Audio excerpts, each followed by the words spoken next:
Good morning, everybody. It's indeed a pleasure with all of us in this beautiful morning. Welcome to the world of the BCom Corner and welcome to the world of the income tax. Next 60 minutes of your life, it means 3600 seconds of your life has to be remarkable. And I personally believed that your number one responsibility for the upcoming 60 minutes is to concentrate on what I am going to teach here. That is the income tax. So, without wasting the time, let's start the video. उम्मीद करता हूं दोस्तों intro को देखने के बाद आपको एक चीज की क्लैरिटी मिल गई होगी। आज की वीडियो में हम शुरू करने वाले हैं आपके बीकॉम प्रोग्राम और ऑनर्स के अंदर सेमेस्टर 5 के one of the important subject income tax law and practices को। देखिए इस सब्जेक्ट के अंदर स्पेसिफिकली आपकी 5 यूनिट डाली गई है। ये वाला वीडियो वन शॉट वीडियो रहेगा जहां पे हम लोग एंटायर यूनिट 1 को कवर करने वाले हैं। करीब करीब 60 मिनट का ये वीडियो रहेगा, माने आप लोग मान के चल सकते हैं 1 घंटे तक चलने वाला ये वीडियो रहेगा। लेकिन अगर आप लोग इस वीडियो को पूरा देखते हैं तो मैं आपको एक चीज का एश्योरेंस दे सकता हूं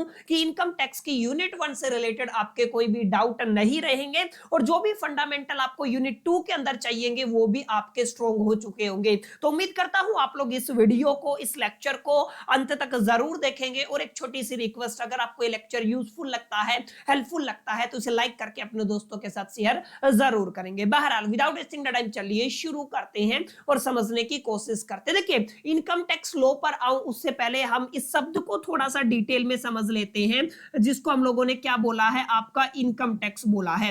हर एक बच्चा जो कॉमर्स बैकग्राउंड से बिलोंग करता है कहीं ना कहीं एक बेसिक अंडरस्टैंडिंग तो उसको इनकम को लेकर के लिए होती है। लेकिन आज हम शुरू करने वाले हैं अपने लेक्चर को टैक्स की अंडरस्टैंडिंग से। देखिए टैक्स का मतलब क्या होता है। अगर मैं बुनियादी तौर पे डेफिनेशन की बात करूं तो टैक्स अपने आप में एक कंपल्सरी फाइनेंशियल चार्ज होता है जो एक इंडिविजुअल को या किसी भी एंटिटी को पे करना पड़ता है गवर्नमेंट के लिए, और हम इसके बदले में कोई भी डायरेक्ट बेनिफिट एक्सपेक्ट नहीं कर सकते हैं। इसको क्या बोलते हैं, हम लोग इसको टैक्स बोलते हैं। माने अगर आप लोग एक लाइन में लिखना चाहे तो आप लोग लिख सकते हैं tax is a compulsory financial charge. ये अपने आप में क्या होता है, कंपल्सरी फाइनेंशियल चार्ज होता है, या फिर आप कह सकते हैं levy imposed by the government on the individual. ये किसके ऊपर इंपोज किया जाता है, इंडिविजुअल के ऊपर इंपोज किया जाता है और एंटिटी के ऊपर इंपोज किया जाता है। और ये मेन सोर्स होता है किसी भी गवर्नमेंट का रेवेन्यू को जनरेट करने के लिए, या आप लोग कह सकते हैं अर्निंग के लिए। माने आप लोग कह सकते हैं टू जनरेट द रेवेन्यू। किसी भी गवर्नमेंट के लिए सबसे बड़ा जो सोर्स ऑफ रेवेन्यू है वो क्या रहता है, वो आपका टैक्स रहता है। अब ये टैक्स क्यों लेती है गवर्नमेंट। अब आप सभी को एक दिमाग में आपके सवाल आ रहा होगा कि सर हम अगर हमें इनकम टैक्स की बात करें, यानी कि जो हमारी कमाई है उसके ऊपर हमें एक कंपल्सरी पेमेंट गवर्नमेंट को देना पड़ेगा, या अगर हम बात करते हैं एज ए बिजनेस ओनर हम गवर्नमेंट को अपनी कमाई का हिस्सा क्यों दे। तो देखिए ऑब्वियस सी बात है, हम जो भी काम करते हैं या हम जिस सोसाइटी का हिस्सा है उस सोसाइटी के अंदर बहुत सारी ऐसी चीजें हैं जो गवर्नमेंट सिस्टम के अंदर आती है, वो गवर्नमेंट के द्वारा डेवलप की गई चीजें होती हैं और हम उन रिसोर्सेज का इस्तेमाल करते हैं और उनको और बेटर बनाने के लिए अलग अलग सेक्टर में गवर्नमेंट का इन्वॉल्वमेंट करने के लिए एक तरीके से आप लोग कह सकते हैं गवर्नमेंट हमसे एक तरीके से टैक्स लेती है या चार्ज लेती है, ताकि उस पैसे का यूटिलाइजेशन करके सोसाइटी के लिए और बेटरमेंट ऑफ सोसाइटी के लिए और अच्छे इंफ्रास्ट्रक्चर का निर्माण किया जा सके। तो बहुत बेसिक डेफिनेशन ये थी जिसको आप लोग जरूर समझ लीजिएगा। इसके बाद एक और लीगल डेफिनेशन आती है सेल्मन के थ्रू, उसको भी आप लोग ध्यान से समझिएगा। सेल्मन क्या कहता है, टैक्स अपने आप में एक ऐसा कंपल्सरी कंट्रीब्यूशन है फ्रॉम ए पर्सन। अब टैक्स की डेफिनेशन अगर मैं बात करूं, इनकम टैक्स की बात करूं तो पर्सन की अपनी एक डेफिनेशन होती है, आगे मैं समझाऊंगा। माने tax is a compulsory contribution from a person to the government. किसको दिया जाता है, ये आपका कंट्रीब्यूशन गवर्नमेंट को होता है to defray the expense incurred in the common interest of all without any expectation of the direct benefit in the return. Clear है, ये सारी बातें मैं आपको क्लियर कर चुका हूं। तो उम्मीद करता हूं टैक्स की डेफिनेशन है आपको क्लियर होगी। टैक्स की जो बुनियादी बातें हैं वो आपको समझ में आ गई होंगी। आगे जाके मैं अभी पढ़ाऊंगा आपको टैक्स की क्लासिफिकेशन की जाती है। आप लोगों ने सुना होगा टैक्स 2 तरीके के होते हैं, एक तो आपका टैक्स होता है डायरेक्ट, एक होता है आपका इनडायरेक्ट। इसके अलावा भी जो उसको इंपोज करता है उस बॉडी के बेस पे भी क्लासिफिकेशन करते हैं। बहुत डिटेल में लेक्चर चलने वाला है। जैसे अगर आप लोग आगे बात करते हैं, यहाँ पे हम लोग बात करने वाले हैं इनकम टैक्स लॉ की, माने एक ऐसा कंपल्सरी फाइनेंशियल चार्जेस जो किसी भी पर्सन की जो इनकम है उसके ऊपर लगता है, उसको क्या कहते हैं हम लोग, इनकम टैक्स कहते हैं। ये एक आपका कंपल्सरी चार्ज होता है। आगे हम लोग और डिटेल में इसकी डेफिनेशन को इवैल्यूएट करने वाले हैं। अब समझिएगा जो आपका इनकम टैक्स है इसके लिए एक एक्ट आया था 1961 में, तो आप लोग इसको क्या कहते हैं, इनकम टैक्स एक्ट 1961। अच्छा, एक इंपॉर्टेंट बात और ध्यान से समझिएगा, जब भी आप लोग किसी भी एक्ट को पढ़ते हैं तो कुछ बुनियादी तौर पे चीजें हमें अंडरस्टैंड करनी पड़ती है। माने किसी भी एक्ट के अंदर अलग अलग सेक्शंस को अंडरस्टैंड करना पड़ता है, अलग अलग सब सेक्शंस को अंडरस्टैंड करना पड़ता है, और लॉ की डेफिनेशन में आप सभी ने समझा होगा अलग अलग क्लोजेस को अंडरस्टैंड करना पड़ता है। तो अभी मैं आपको समझाऊंगा, बताऊं भीगा एग्जैक्टली सेक्शन का क्या मीनिंग होता है, सब सेक्शन का क्या मीनिंग होता है, क्लोज का क्या मीनिंग होता है किसी भी एक्ट के अंदर। उससे पहले आप लोग थोड़ी सी बैकग्राउंड जरूर अंडरस्टैंड कर लीजिएगा इनकम टैक्स एक्ट 1961 का।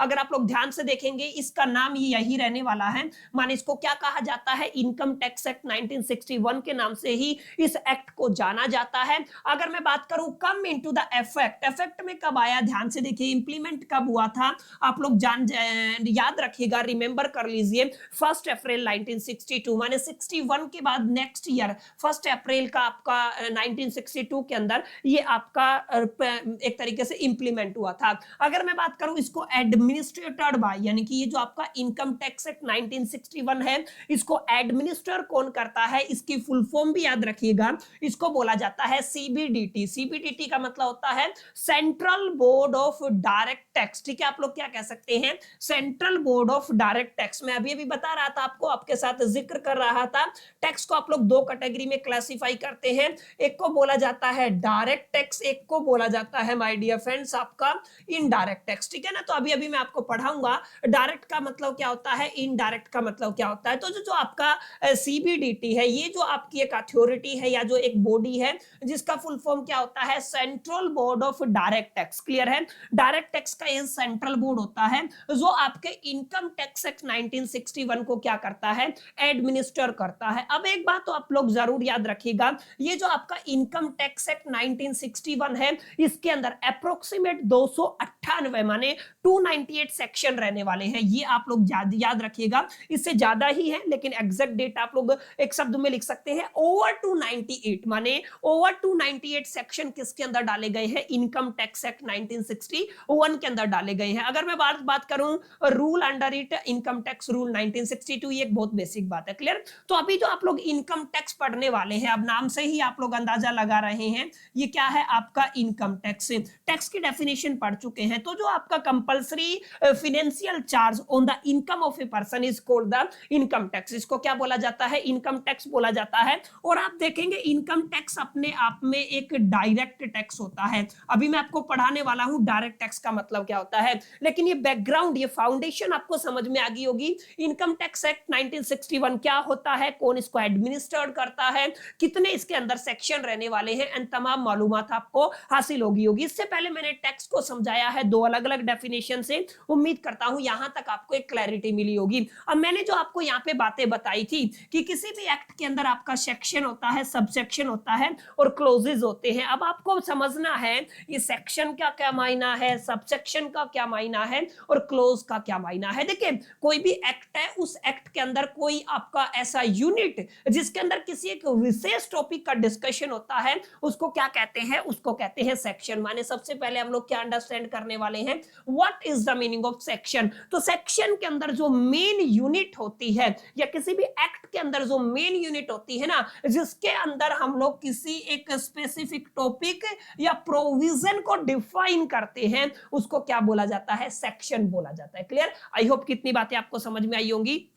कोई भी एक्ट आप लोग ले सकते हैं। अगर आप लोग जैसे अभी तो आप लोग 5वें सेमेस्टर के अंदर आ गए हैं, इससे पहले आप लोगों ने फर्स्ट सेमेस्टर के दरमियान बिजनेस लॉ पढ़ा होगा, वहां पे अलग अलग एक्ट आप लोगों ने पढ़े होंगे, तो वहां पर भी सेक्शन, सब सेक्शंस और क्लोजेस आए होंगे। ऐसे आप लोगों को समझना है, कोई भी एक्ट है, उस एक्ट के अंदर जो भी आपकी मेन यूनिट होती है, क्या होती है आपकी मेन यूनिट, जहां पर हम लोग क्या करते हैं, किसी एक स्पेसिफिक, यानी कि आप लोग क्या कह सकते हैं, कोई भी आपका एक स्पेसिफिक टॉपिक का डिस्कशन होगा या आप लोग कह सकते हैं कोई भी एक प्रोविजन का मेंशन होगा, क्लियर है, उसको क्या बोला जाता है, उसको बोला जाता है आपका सेक्शन। जैसे अगर मैं बात करूं इनकम टैक्स एक्ट 1961 है, अगर आप लोग ध्यान से देखेंगे, अगर मैं यहां पे लिख देता हूं आपका क्या है, ये आपका इनकम टैक्स एक्ट, ठीक है, 1961 है, आप लोग समझिएगा।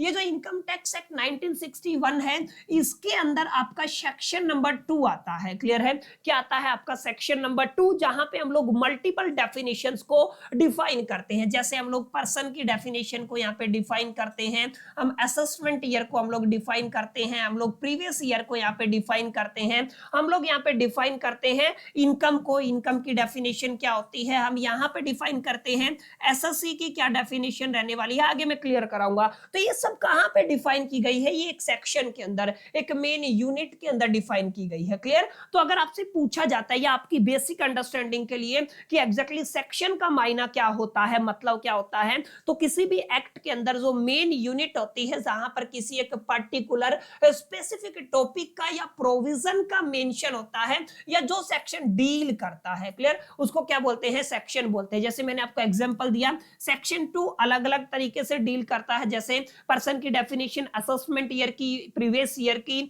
इनकम की, या फिर आप लोग एसएससी की, क्लियर है। तो ये आपकी एक बहुत बुनियादी तौर पे आपको एक टर्मिनोलॉजी है जिसका मतलब आपको पता होना चाहिए कि एग्जैक्टली सेक्शन का क्या मतलब होता है।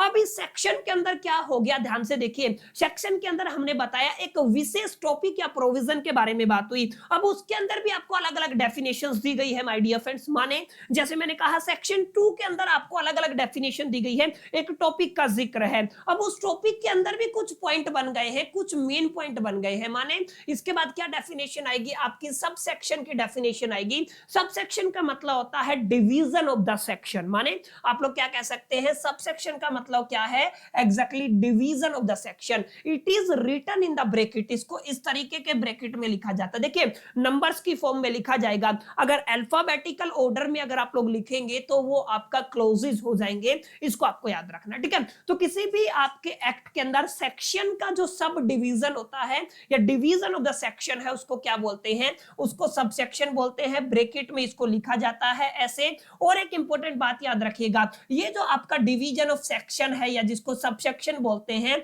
इसके अंदर एक्सप्लेनेशन है पार्ट और एक condition for the main section. आपका जो मेन सेक्शन है उसके कुछ अलग अलग पार्ट्स को एक्सप्लेन किया जाता है, या आप लोग कह सकते हैं कुछ उसकी कंडीशंस अगर हैं तो उनको एक्सप्लेन किया जाता है। जैसे अगर आप लोग ध्यान से देखेंगे, अगर मैं इसको रीड करूं सेक्शन 2 सब सेक्शन 24, अगर आप लोग इसको रीड करेंगे तो क्या कहेंगे, सेक्शन 2 सब सेक्शन 24, क्लियर है। तो यहाँ पे जो सब सेक्शन 24 है वो किसको डील करता है, केवल और केवल इनकम को डील करता है, क्लियर है। तो आपके सेक्शन 2 का एक पार्ट हो गया इनकम, जिसको कौन सा सब सेक्शन डील करता है, 24 डील करता है, माने सेक्शन का डिवीजन सबसेक्शन कहलाएगा, और सबसेक्शन का डिवीजन माय डियर फ्रेंड्स आपका क्लोज कहलाता है। माने अगर आप लोग ध्यान से देखेंगे, यहां पे अगर आपसे पूछा जाए what is the meaning of close, एक बहुत बेहतरीन डेफिनेशन से मैं आपको क्लैरिफाई करने की कोशिश कर रहा हूं, तो एक एक चीज को आप लोग जरूर अंडरस्टैंड करके जिएगा। क्लोज का मतलब है further division with in A subsection,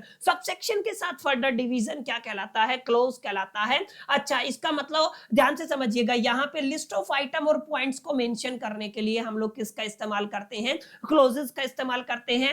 alphabetical format रहता है, जैसे ब्रैकेट में ए हो गया, ब्रैकेट में बी हो गया, सी हो गया और डी हो गया, क्लियर। तो ये क्या कहलाते हैं, क्लोजेस कहलाते हैं। जैसे अगर मैं इसको पढ़ूं सेक्शन 2 सब पॉइंट नंबर सब सेक्शन 24 आई, क्लोज क्या है, आई, यानी कि 24 के अंदर भी क्लोज क्या रहने वाला है, आई रहने वाला है। और ये जो क्लोज है ये आपको बताएगा profit and gain of A business और ए प्रोफेशन, क्लियर है। तो बहुत डिटेल में मैंने आपको समझाया कि आपके पास कोई भी एक्ट होता है माय डियर फ्रेंड्स, उस एक्ट के अंदर जो मेन यूनिट रहती है उसको हम लोग किस नाम से जानते हैं, उस यूनिट को हम लोग सेक्शन के नाम से जानते हैं। सेक्शन का जो डिवीजन है वो क्या कहलाता है, सब सेक्शन कहलाता है। इसके अंदर आपको अलग अलग चीजें देखने को मिलती हैं। इसके अलावा सबसेक्शन का जो डिवीजन है वो आपका क्लोज कहलाता है। क्लियर? तो यहाँ पे जो आप लोग पढ़ने वाले हैं, जिसको आप लोग किस नाम से जानेंगे, हम लोग इसको जानने वाले हैं इनकम टैक्स एक्ट। ठीक है, ये क्या रहेगा आपका इनकम टैक्स एक्ट 1961। तो यहाँ पे हम लोग सेक्शंस के बारे में भी डील करेंगे, सबसेक्शंस के बारे में भी डील करेंगे और क्लोजेस के बारे में भी डील करने वाले हैं। क्लियर? तो यहाँ तक उम्मीद करता हूँ चीजें आपको समझ में आई होंगी। एक बार रिकैप करा देता हूँ। सबसे पहले मैंने आपको टैक्स की डेफिनेशन समझाई, इसके बाद मैंने आपको बताया इनकम टैक्स एक्ट का बैकग्राउंड क्या है, इसके बारे में थोड़ी सी चर्चा हम लोगों ने की। फिर मैंने बताया किसी भी एक्ट के अंदर तीन मेन टर्मिनोलॉजी है जिनका इस्तेमाल किया जाता है, सेक्शन, सबसेक्शन और क्लोजेस। इनका डेफिनेशन आपको क्लियर हो गया होगा। एक बार ये सारी चीजें आपको क्लियर होगी है ना, तो आपकी फाउंडेशन आपकी चलती रहेगी। देखिए कुछ शुरुआत की कुछ स्लाइडें हैं जिनमें आपको लगेगा कि ये आउट ऑफ द कंट्रोल चीजें हैं, ये भेजे में घुसती नहीं है, बड़ा डिफिकल्ट है ये आइटम, हमें समझा नहीं रहा, पता नहीं क्या ही समझा रहा है, कुछ ऐसा आपको फील होगा। लेकिन मार्क माई वर्ड से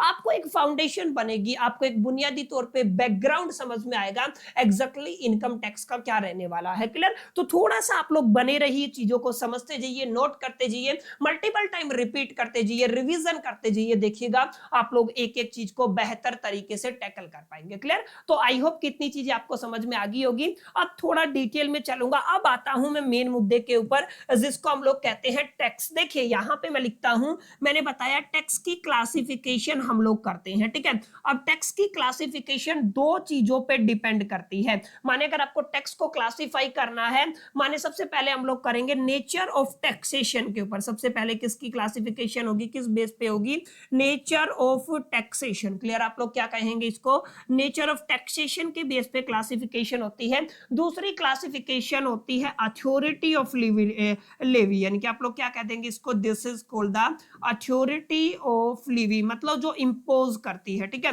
तो लीवी ऑफ अथॉरिटी के बेस पे भी टैक्स को डिवाइड किया जाता है। आप लोगों ने इसके बारे में जरूर सुना होगा। नेचर ऑफ टैक्सेशन के बेस पे हम लोग टैक्स को दो पार्ट में डिवाइड कर देते हैं। माने अगर आप लोग टैक्सेशन की बात करते हैं, अभी अभी मैंने बताया टैक्सेशन के बेस पे हम लोग टैक्स को दो पार्ट में डिवाइड कर देते हैं। एक को क्या बोला जाता है, एक को डायरेक्ट टैक्स बोला जाता है, एक को क्या बोला जाता है, इनडायरेक्ट टैक्स बोला जाता है। अब समझना ध्यान से कि सबसे पहले हम लोग डिफाइन किसको करने वाले हैं, नेचर ऑफ टैक्सेशन के बेस पे टैक्स के टाइप को। क्लियर है? तो दो तरीके के टाइप बनेंगे, एक को डायरेक्ट टैक्स बोला जाएगा, एक को इनडायरेक्ट टैक्स बोला जाएगा। देखिए डायरेक्ट का मतलब डायरेक्ट है, जिसको टैक्स पे करना है उसके बर्डन को वही झेलेगा, कोई और नहीं झेलेगा, उसके टैक्स के बर्डन को शिफ्ट नहीं किया जा सकता है। क्लियर? तो उसको कहते हैं डायरेक्ट टैक्स। लेकिन जिस टैक्स के बर्डन को शिफ्ट किया जा सकता है उसको क्या कहते हैं, इनडायरेक्ट टैक्स कहते हैं। तो देखिए जिसके बर्डन को शिफ्ट नहीं किया जा सकता वो डायरेक्ट टैक्स होता है।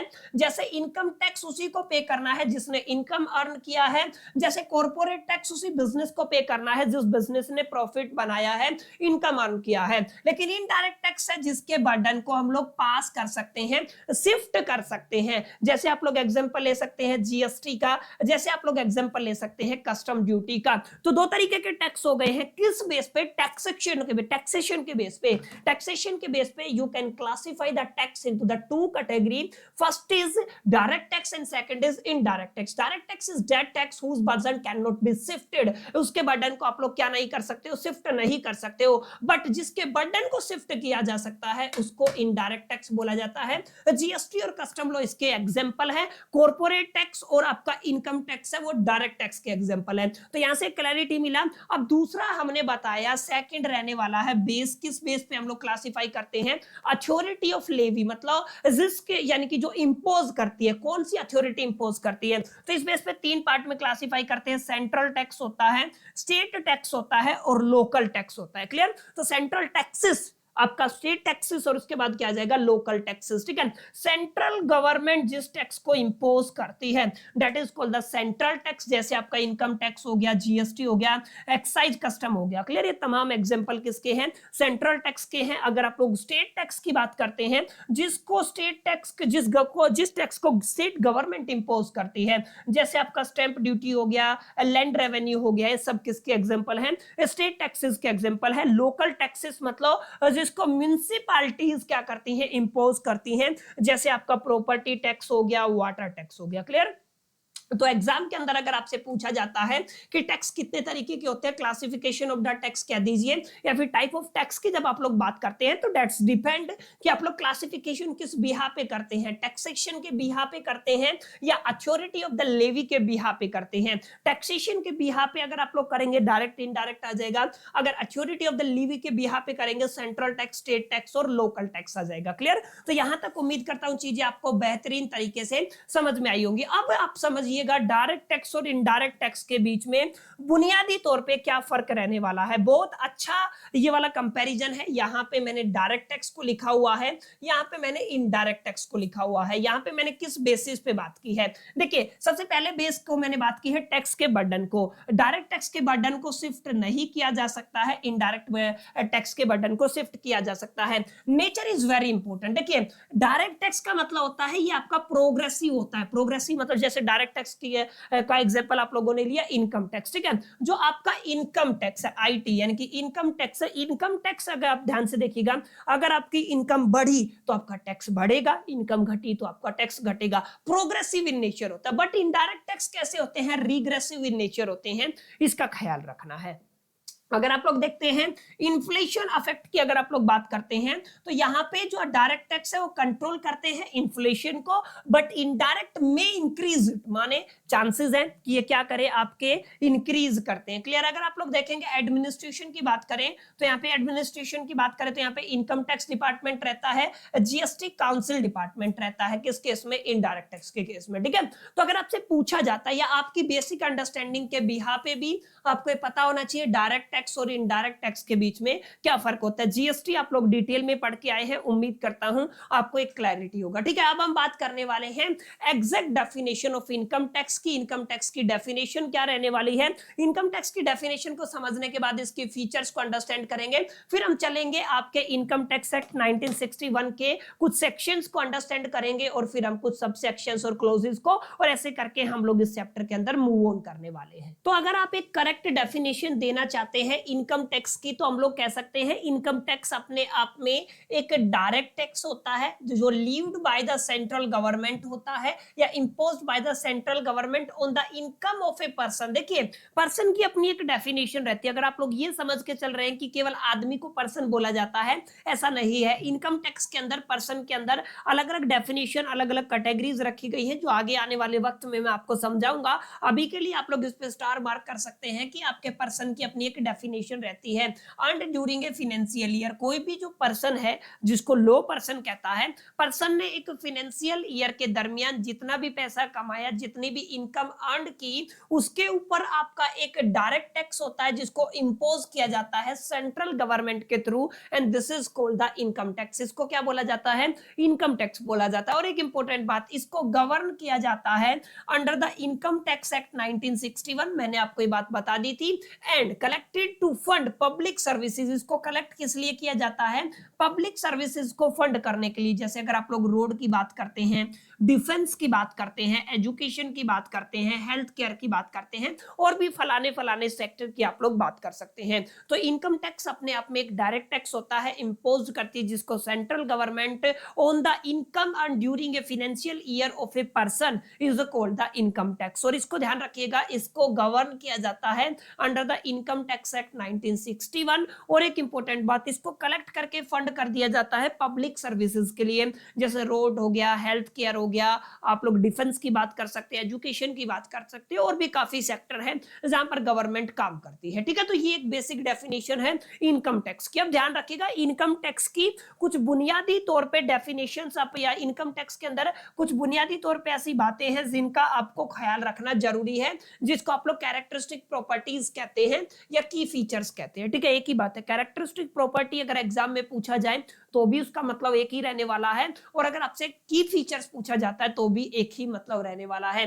देखिए सबसे पहली बात, अगर मैं फीचर की बात करता हूं, किसकी फीचर की बात कर रहे हैं हम लोग, स्पेसिफिकली इनकम टैक्स की बात कर रहे हैं। हम किसकी बात कर रहे हैं, इनकम टैक्स की फीचर की अगर हम बात करें, तो सबसे पहले देखिए ये आपका कंपल्सरी इन नेचर होता है, माने चॉइस नहीं है, इनवॉलंटरी नेचर होता है। आप लोगों के पास चॉइस नहीं है, आप चाहे तो पे करें, आप चाहे तो ना पे करें, यहाँ पे कंपल्सेशन होता है, आपको पे करना ही पड़ेगा। क्लियर? इसके अलावा एक इंपॉर्टेंट बात और लिख सकते हैं, जो इनकम टैक्स है अपने आप में वो किस तरीके का टैक्स होता है, वो डायरेक्ट टैक्स होता है। माने इसका मतलब ये है इसके बर्डन को शिफ्ट नहीं किया जा सकता है, जो भी पर्सन इनकम अर्न करता है उसे ही टैक्स पे करना पड़ता है। दूसरा इंपॉर्टेंट बात है imposed by the central government. इसको कौन इम्पोज करता है, ये काफी अहम मुद्दा है, ध्यान से देखिएगा। इम्पोज्ड एंड कलेक्ट, इसको एक शब्द में अगर मैं डिफाइन करना चाहूं तो आप लोग कह सकते हैं इम्पोज्ड एंड कलेक्टेड, आप लोग क्या कह सकते हैं, collected by the central government. ये एक ऐसा टैक्स है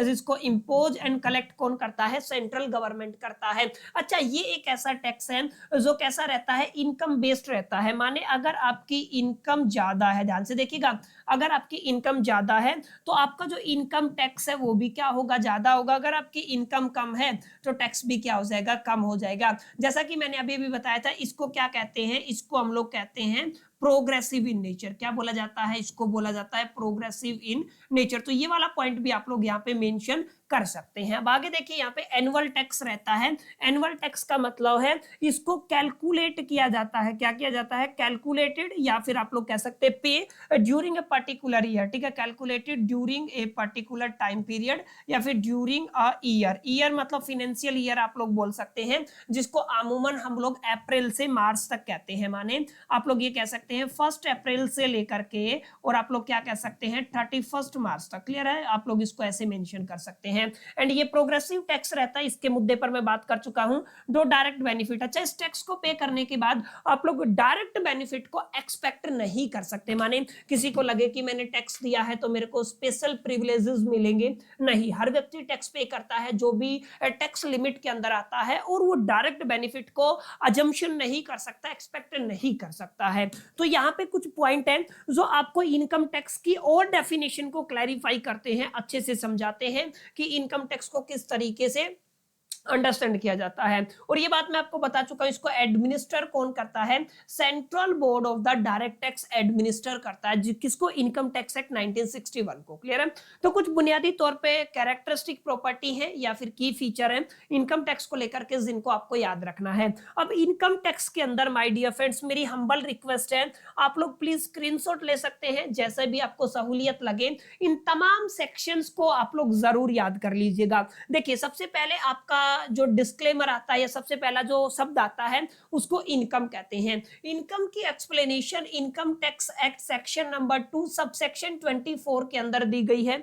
अगर मैं बात करूं एसएससी की डेफिनेशन सेक्शन 2 के सब सेक्शन 7 के अंदर दी गई है। अगर मैं असेसमेंट ईयर की बात करूं, जिसको एवाई से रिप्रेजेंट किया जाता है, उसकी डेफिनेशन सेक्शन 2 सब सेक्शन 9 के अंदर दी गई है। प्रीवियस ईयर की डेफिनेशन सेक्शन 3 के अंदर दी गई है।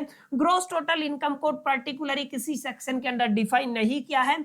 टोटल इनकम को सेक्शन 5 के अंदर डिफाइन किया गया है। पर्सन की जो डेफिनेशन उसको सेक्शन 2 सब सेक्शन 31 के अंदर एक्सप्लेन किया गया है। ध्यान से देखिए, अगर हम बात करते हैं income section 2 sub section 24, assessee की definition section 2 sub section 7, assessment year की सेक्शन 2 सब सेक्शन 9 के अंदर, अगर प्रीवियस ईयर की बात करूं सेक्शन 3 के अंदर, अगर टोटल इनकम की बात करूं तो सेक्शन 5 के अंदर, और पर्सन की बात करूं तो सेक्शन 2 सब सेक्शन 31 के अंदर। ठीक है, अभी बारी बारी करके मैं आपको समझाऊंगा इनकम का क्या मतलब होता है, एसएससी का क्या मतलब होता है, असेसमेंट ईयर क्या होता है, और आपका प्रीवियस ईयर क्या होता है। तमाम चीजें हम लोग डिटेल में डिस्कशन करने वाले हैं। अगर पहले ही आप लोग समझना चाहते हैं तो एक्सप्लेनेशन आपकी सहूलियत के लिए मैंने दी हुई है, you can take the screenshot and just read out, आपको चीजें समझ में आ जाएंगी। और बाकी मैं अभी लेक्चर में जब हम मूव ऑन करेंगे तो एक एक चीज को समझाने वाला भी हूं। क्लियर? तो आई होप कितनी बातें आपको अच्छे से समझ में आ गई होंगी माय डियर फ्रेंड्स, की क्या क्या बातें मैं आपको समझाना चाहता हूं। अब यहाँ पे समझिए, यहाँ पे क्या है, यहाँ पे हमें देखना है इनकम टैक्स रेट, माने कितनी इनकम के ऊपर एग्जैक्टली कितना इंटरेस्ट हमें, कितना टैक्स हमें पे करना पड़ेगा। ठीक है, फॉर इंडिविजुअल की हम लोग बात कर रहे हैं, इंडिविजुअल व्यक्ति की बात है। अकाउंटिंग ईयर क्या रहने वाला, असेसमेंट ईयर क्या रहने वाला है, 2024-25 की हम लोग बात करने वाले हैं। यहाँ पे देखिएगा, ये आपका इनकम स्लैब है, अगर आप लोग ध्यान से देख पा रहे होंगे तो ये क्या है, आपका इनकम स्लैब है। और यहाँ पे ओल्ड रेजिमे दिया हुआ, देखिए न्यू रेजिमे की भी बात करेंगे। ओल्ड रेज्यूमे है और यहाँ पे टैक्स रेट भी दिया हुआ है। अगर आप लोग कोई भी इंडिविजुअल 2.5 लाख तक कमाता था तो उसको टैक्स कितना देना पड़ता था, 0। अगर कोई भी व्यक्ति 2.5 से 5 लाख कमाता था तो उसको कितना देना पड़ता था, 5% टैक्स देना पड़ता था। देखिए अगर आप लोगों ने मान लीजिए 5 लाख रुपए कमाया है, मेरी बात ध्यान से समझिएगा, 5 लाख रुपए कमाया तो आपको डायरेक्ट 5 लाख पर पैसा टैक्स नहीं पे करना है, क्योंकि 2.5 लाख तक तो आपका टैक्स लगता ही नहीं था। 2.5 से 5 तक आप लोग पहुंचे तो आपका जो 2.5 लाख का जो इनकम है उसके ऊपर आपको क्या देना पड़ता था, टैक्स देना पड़ता था। माने 2.5 लाख तक कोई भी टैक्स नहीं देना पड़ता था, ओल्ड रेज्यूमे की मैं बात कर रहा हूं। और 2.5 से 5 के बीच में आपको 5% टैक्स देना पड़ता था, और 5 से और 10 लाख के बीच में आपको 20% देना पड़ता था, और अगर आपका 10% 10 लाख से ज्यादा है तो 30% टैक्स देना पड़ता था। ये क्या बात की है मैंने, इनकम स्लैब की बात की है। ओल्ड रेज्यूमे के अकॉर्डिंग टैक्स रेट को डिस्कशन किया है according to the individual. Assessment year क्या है आपका, 2024 और 25। वैसे आपको बार बार कंफ्यूजन होगा, इसलिए मैं आपको बता देता हूं। दो चीजें हम लोग पढ़ेंगे। पहला हम लोग यहाँ पे पढ़ने वाले हैं जिसको आप लोग कहते हैं प्रीवियस ईयर। क्या बोला जाता है यहाँ पे, हम लोग इसको प्रीवियस ईयर बोलते हैं।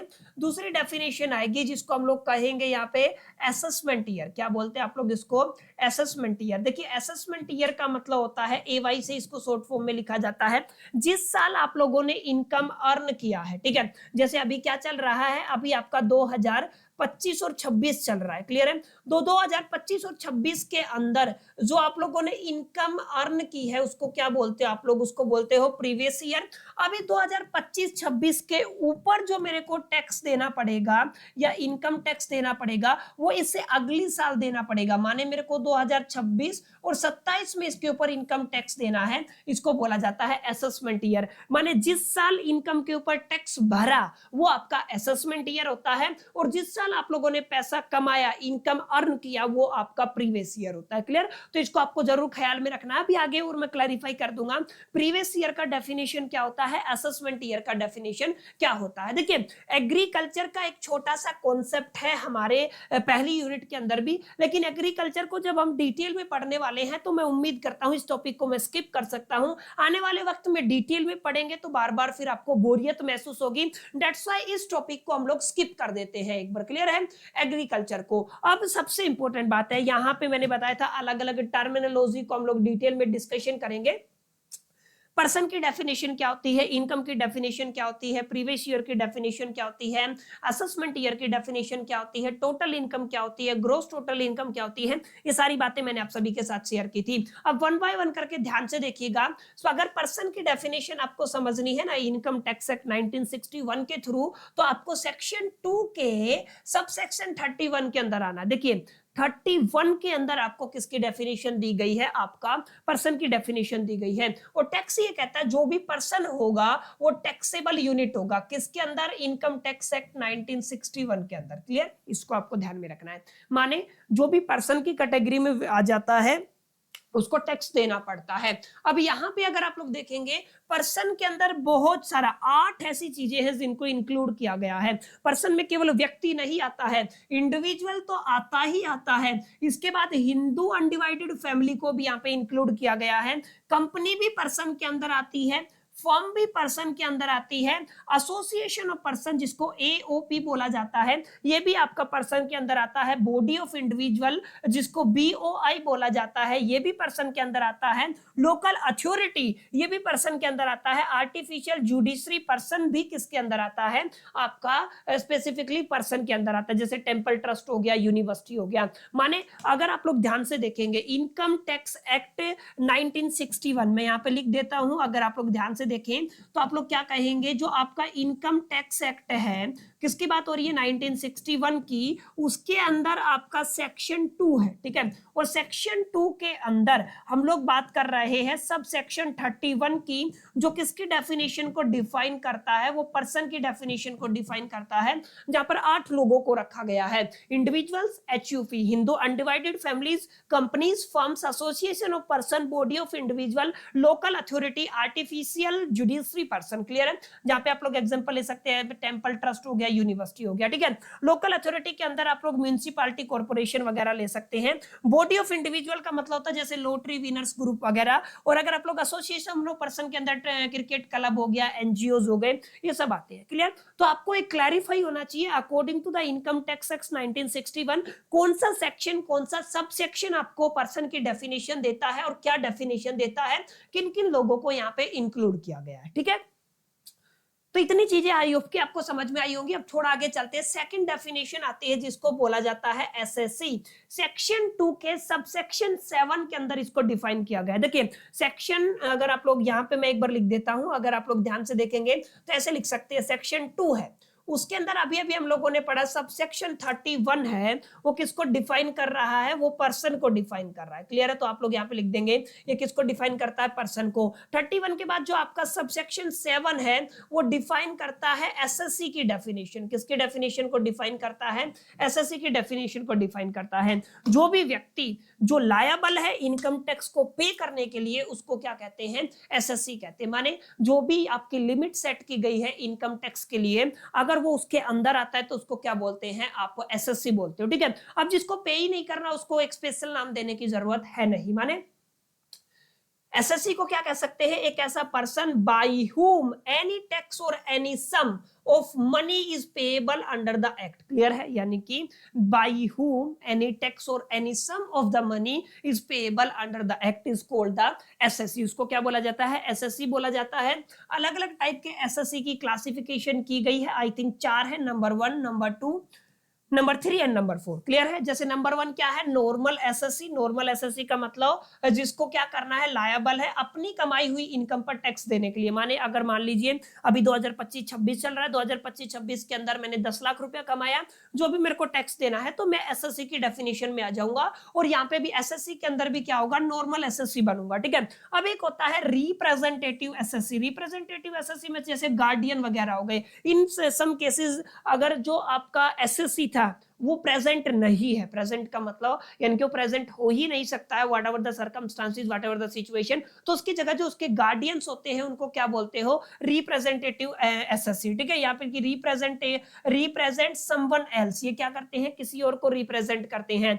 इसके अलावा एक होता है डीम्ड एसएससी। डीम्ड एसएससी का मतलब क्या होता है, जिसको ट्रीट किया जाता है as a SSC by the law, यानी कि लीगल हियर जो होता है, यानी कि कानूनी तौर पे जो जिम्मेदार होता है। मान लीजिए जैसे मैं हूं, ठीक है, मैं अगर घर नहीं रहता हूं तो मेरे बाद जो मेरा कानूनी तौर पे जो व्यक्ति जिम्मेदार होगा टैक्स देने के लिए, उसको क्या बोलेंगे, डीम एसएससी बोलेंगे। और एक होता है एसएससी इन डिफॉल्ट। डिफॉल्ट का मतलब कोई भी ऐसा व्यक्ति जिसने कहीं पे भी टैक्स के केस में डिफॉल्ट किया है, यानी कि जिसने पे नहीं किया है, वो क्या कहलाएगा, वो कहलाएगा एसएससी इन डिफॉल्ट, यानी कि फेल टू डिडक्ट टीडीएस और पे टैक्स ऑन द टाइम। जो भी व्यक्ति टैक्स को टाइम पे नहीं कर पाया, या जिसके अंदर जिसके साथ टीडीएस को डिडक्ट करने में फेलियर रहा, उसको किस कैटेगरी में रखा जाता है, उसको एसएससी इन डिफॉल्ट की कैटेगरी में रखा जाता है। तो उम्मीद करता हूं ये बात आपको क्लियर होगी। सेक्शन 2 सबसेक्शन 7 एसएससी की डेफिनेशन को डिफाइन करता है।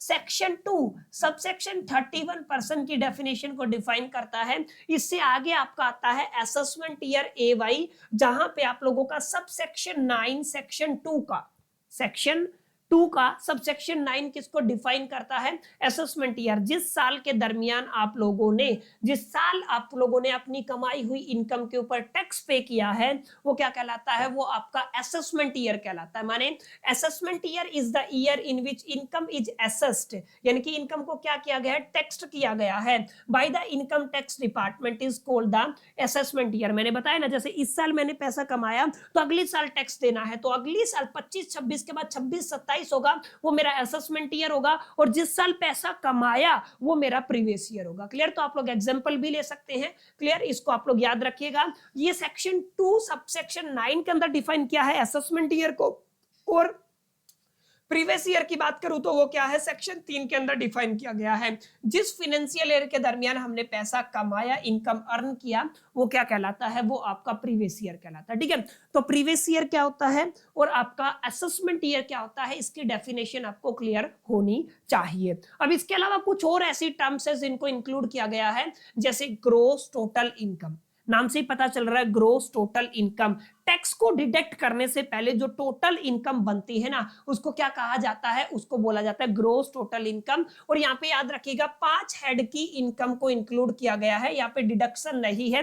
डिडक्शन से पहले जो इनकम है टोटल, उसको क्या कहते हैं, ग्रोस टोटल इनकम। और यहाँ पे कौन कौन से, अब यहाँ पे एक चीज और याद रखिएगा, सेक्शन 14 के अंदर ये सारी बातें लिखी हुई है, जैसे income from the salary, income from the house and property, profit and gain from the business and the profession and capital gain, income from the other sources. ये 5 हेड है। कितने हेड है, 5 हेड है, जिनकी अगर आप लोग टोटल कर लेते हैं, ठीक है, टैक्स अभी डिडक्ट नहीं किया है, इस टोटल को बोला जाता है ग्रोस टोटल इनकम। क्लियर, इसको क्या बोला जाता है, ग्रोस टोटल इनकम। याद रखिएगा GTI is not the final taxable income, और ये भी याद रखिएगा जीटीआई आपकी फाइनल टैक्सेबल इनकम नहीं होती है। We subtract deduction to the arrive at the local income, वो हम लोग 80 सी यू और सी के जो भी सबसेक्शन है उनके अंदर हम लोग पढ़ लेंगे आगे आने वाले टाइम में। अब देखिए ग्रोस टोटल इनकम से कैसे टोटल इनकम डिफर करती है। टोटल इनकम का मतलब है जो आपकी ग्रोस टोटल इनकम बनी है उसके अंदर से अगर आपने डिडक्शन कर लिया है according to the section ATC and ATU, याद रखिएगा कौन सा है, ATC डिडक्शन होता है और ATU के अकॉर्डिंग आपका डिडक्शन होता है, ठीक है।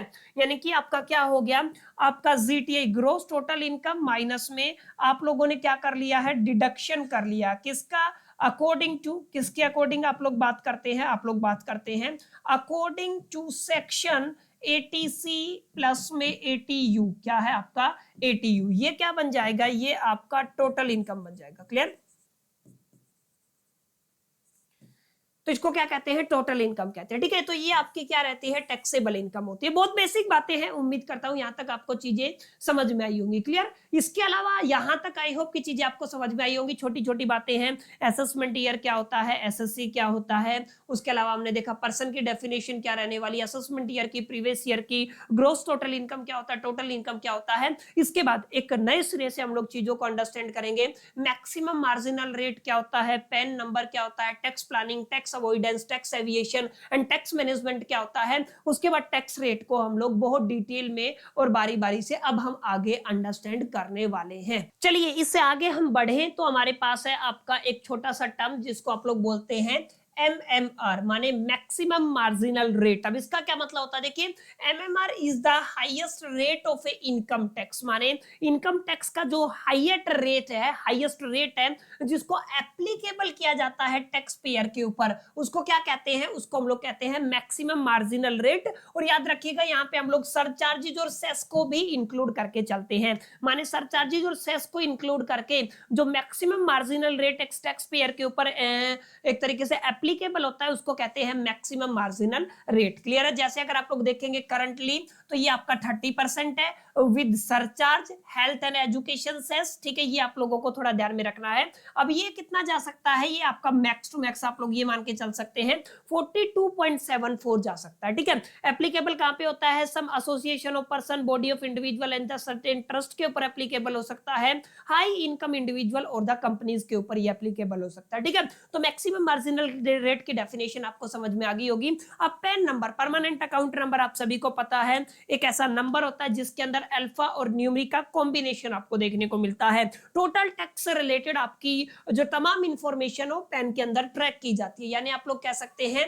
एक 10 डिजिट का अल्फा न्यूमरिक कोड होता है, अल्फाबेट प्लस में न्यूमेरिकल का मिक्स, इसको बोलते हैं अल्फा न्यूमेरिक कोड होता है, जिसको इशू किया जाता है बाय द इनकम टैक्स। कौन इशू करता है, इनकम टैक्स इशू करता है, ठीक है, जो भी आपका इनकम टैक्स डिपार्टमेंट है, for tracking all tax related transaction. Clear है, टैक्स रिलेटेड ट्रांजैक्शन को ट्रैक करने के लिए एक 10 डिजिट का अल्फा न्यूमेरिक कोड जनरेट किया जाता है, इशू किया जाता है by the income tax department and this is called the pan number, जिसको बोलते हो परमानेंट अकाउंट नंबर। इसका फॉर्मेट कुछ इस तरीके का होता है 2+2+1, माने 5 अल्फाबेट आपको पहले देखने को मिलेंगे, फिर 4 आपको न्यूमेरिकल देखने को मिलेंगी, फिर आपको एक अल्फाबेट देखने को मिलेगा, ये इसका फॉर्मेट होता है। पैन नंबर को इन तमाम कामों में, इन तमाम वर्क में यूज किया जाता है। जैसे आईटीआर फिलिंग के टाइम पे बड़ा इसका यूज होता है। अगर आप लोगों को कोई भी बैंक अकाउंट ओपन करना है तो पैन की जरूरत पड़ेगी। अगर आपको कोई भी प्रॉपर्टी बाय करनी है 10 लाख से ज्यादा की, ध्यान रखिएगा 10 लाख से ज्यादा की अगर प्रॉपर्टी बाय करनी है तो पैन नंबर की जरूरत पड़ती है। अब टीडीएस को ट्रैकिंग के लिए पैन नंबर की जरूरत पड़ती है। लार्ज ट्रांजेक्शन अगर आपको करना है, माने 2 लाख प्लस का ट्रांजेक्शन करना है तो आपको परमानेंट अकाउंट नंबर की जरूरत पड़ती है। PAN is mandatory more the four most financial activity today. आज के वर्ल्ड के, आज की मैं बात करूं 21st सेंचुरी के अकॉर्डिंग, तो ऑब्वियस सी बात है बहुत सारी नहीं, मैं कहूंगा फिनांस से जुड़ी हुई तकरीबन एक्टिविटीज के अंदर आपका पेन नंबर मैंडेटरी है या पेन कार्ड मैंडेटरी है। ठीक है, तो छोटी सी डेफिनेशन थी पेन से रिलेटेड, उम्मीद करता हूं आपको समझ में आई होगी।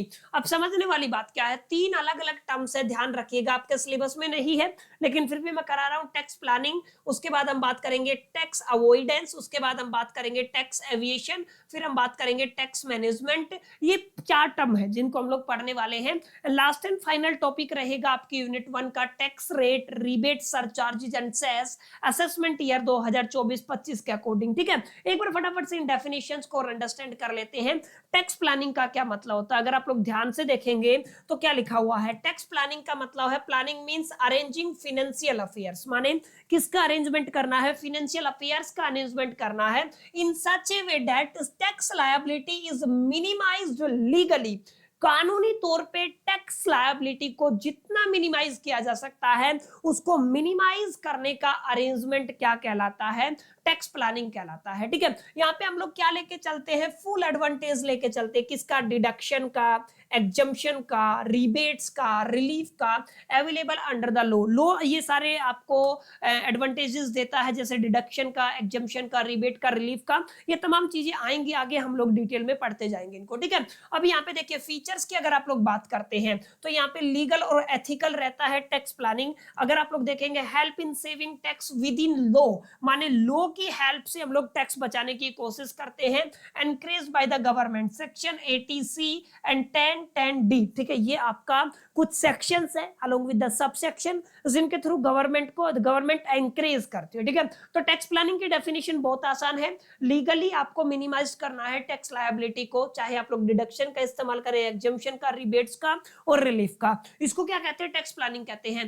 टैक्स अवॉइडेंस का क्या मतलब होता है, टैक्स अवॉइडेंट का मतलब होता है जैसे लॉ के अंदर काफी लूप होल्स हैं, उनका इस्तेमाल करके टैक्स को बचाना, टैक्स को अवॉइड करना, that is called the tax avoidance. माने आप लोग कह सकते हैं टैक्स अवॉइडेंस का मतलब होता है arranging financial transaction in a way that though technically legal, ये टेक्निकली देखोगे तो लीगल होते हैं but they are done avoid tax, लेकिन उनको इस तरीके से किया जाता है कि वो अवॉइड करते हैं टैक्स को, which is against intent of the law. ये किसके अगेंस्ट है, इंटेंट ऑफ द लॉ के अगेंस्ट है। अगर आप लोग देखेंगे लूप होल का इस्तेमाल किया जाता है तो टेक्निकली लीगल तो रहेंगे लेकिन एथिकली क्वेश्चनेबल है।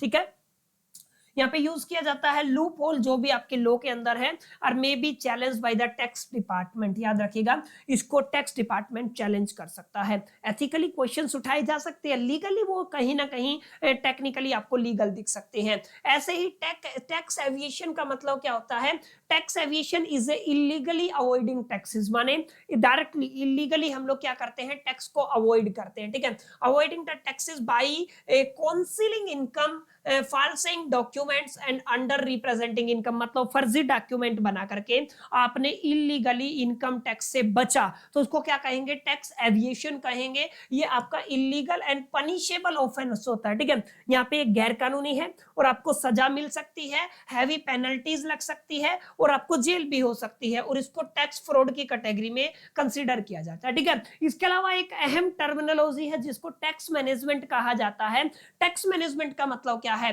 Tax management is the process of complying with all legal requirements, माने हम लोग क्या करेंगे, कैसा प्रोसेस जिसके अंदर हम लोग कंप्लाइन करेंगे all legal requirements under the income tax act in timely and the efficiently manners. ठीक है, मतलब सीधी सीधी बात है, मैनेजमेंट का मतलब है सही तरीके से, सही समय पे, सही चीजों को दिखा करके टैक्स को मैनेज करना, ठीक है, that is called the tax management, ठीक है। ये किससे रिलेटेड है, ये एडमिनिस्ट्रेशन एंड द कंप्लायंस से रिलेटेड है।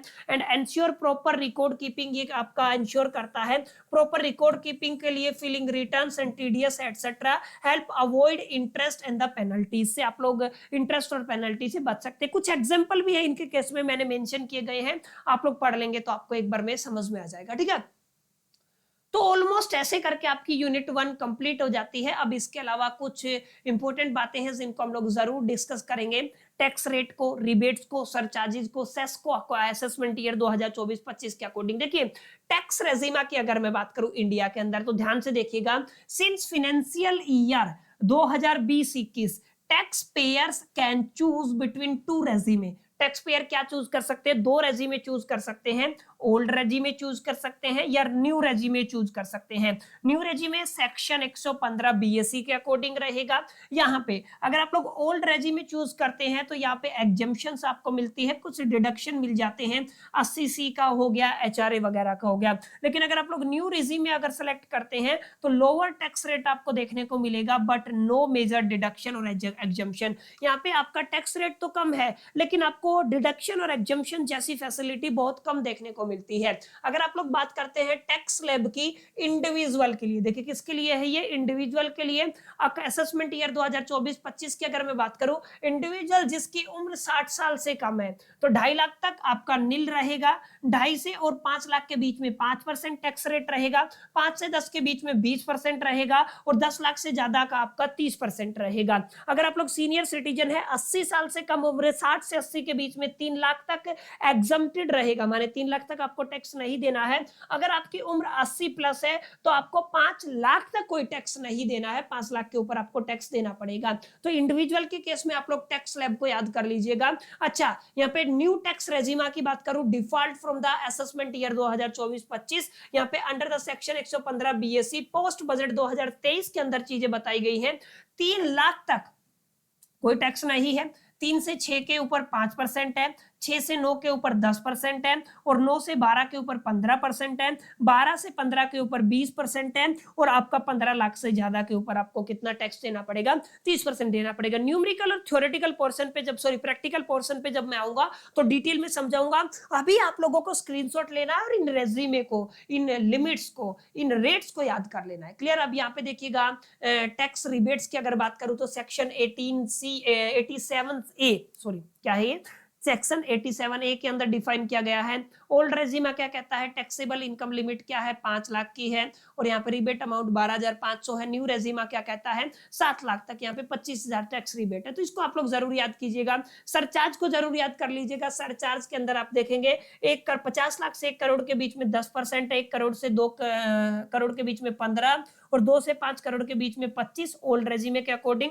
5 करोड़ से ज्यादा है तो 37% रहेगा और न्यू रेजिमा मैक्सिमम सरचार्ज 25 तक है। जैसे ओल्ड में 37 था ना, यहाँ पे 25% तक जाता है। क्लियर। इसको आपको याद रखना है। एक हेल्थ एंड एजुकेशन सेस जरूर याद रखिएगा, 4% होता है। केवल कितना रहता है, 4% रहता है। ये चीजें हम लोग आने वाले वक्त में बहुत डिटेल में पढ़ने वाले हैं, बहुत अच्छे से अंडरस्टैंड करने वाले हैं। मैं आपको बहुत बेहतरीन विजुअल्स के साथ समझाने भी वाला हूँ। ये एक इंट्रोडक्शन वीडियो था और मैंने करीब कोशिश की है आप सभी के जितने भी डाउट थे उनको क्लियर करने की, काफी अच्छे ढंग से चीजों को समझाने की, और उम्मीद करता हूं चीजें आपको समझ में भी आई होगी। देखिए चीजें समझ में आई, सेशन यूजफुल लगा तो थोड़ा सा प्यार और सपोर्ट इस वीडियो को कर दीजिएगा, लाइक कर दीजिएगा, दोस्तों के साथ शेयर करना मत भूलिएगा, एक प्यारा सा कमेंट जरूर कर दीजिएगा। कुछ अपडेशन टिप्स देना चाहते हैं या कोई और राय आप लोग कमेंट बॉक्स में बता सकते हैं, जिसके ऊपर मैं इंप्लीमेंट करके अपने आने वाले कंटेंट को बेहतर कर सकूं। उम्मीद करता हूं, चलिए आप लोग इस वीडियो को लाइक करके दोस्तों के साथ शेयर जरूर कर देंगे। इस वीडियो में इतना ही, चलिए मिलते हैं नेक्स्ट वीडियो में। जब तक के लिए तो ऑल द बेस्ट, कीप